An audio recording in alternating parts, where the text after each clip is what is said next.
In the morning his father had not yet risen. Lucas went to his parents' bedroom and cautiously opened the door. They were quieter than usual. He left his father and mother in their bedroom together. He hoped that when he returned from work, they might be restored to themselves. Here it was, then, his own machine. He stood before it in the enormous room. Lucas whispered, "You were unworthy. You must admit it. You were untrue. I'm sorry you're dead, but you can't have Catherine with you." The machine sang on. Its song didn't vary. Lucas still couldn't decipher the words, but he knew they were all about love and longing. Simon wanted more than he should rightfully have. Lucas loaded a plate and fed it in. The machine took the plate as it always did. It made the impressions, 4 across, 6 down. As Lucas carried the first of the day's plates to Dan, he wondered if his machine spoke to the others at night, when the men were gone and the machines lived here alone.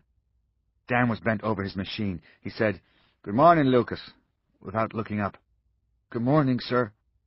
Lucas lingered after he had dropped his plate in Dan's bin. Dan turned from his machine. He said, "Something wrong?" "No, sir."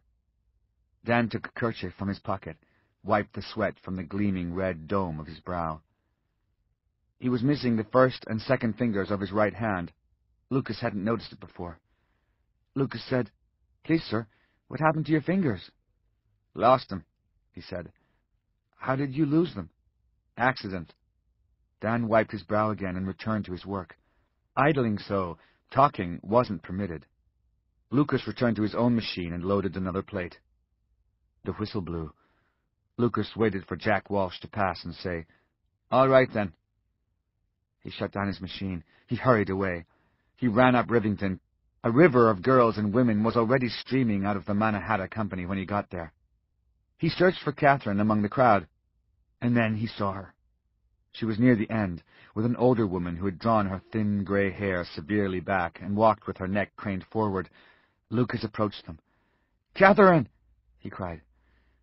"Hello, Lucas," she said. "Are you well?" "Quite well. And you?"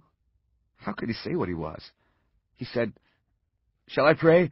Shall I venerate and be ceremonious?" "Lucas, this is my friend Kate." The older woman dipped her head. "Kate, this is Lucas. He is Simon's brother." Kate said, "I am sorry for your loss."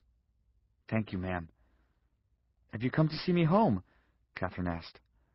"Yes, please." "Kate, it seems I'm escorted. I'll see you tomorrow, then." The older woman dipped her head again. "Goodbye," she said.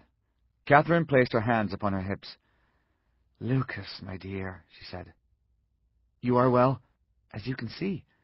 Will you let me walk with you? I have to sell the bowl." "Where is it?" "In my reticule. Don't sell the bowl. Keep it, please. Come with me, if you like." She walked on. He went beside her. He said, "Catherine, the machines are dangerous." "They can be. That's why you must be careful. Even if you are careful, well, being careful is the best we can do, isn't it? You mustn't go to work any more." "Where should I go, then, my darling?" "You could sew at home, couldn't you? You could take in piecework."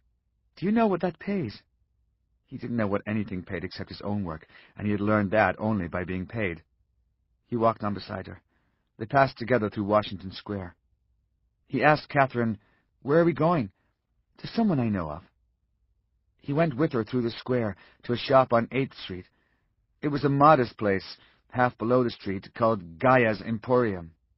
Its windows showed 2 hats floating on poles. Under the hats were bracelets and earrings, arranged on a swatch of faded blue velvet. Catherine said, "Wait here. Can't I come in with you?" "No, it's best if I go in alone." She went inside. Lucas waited.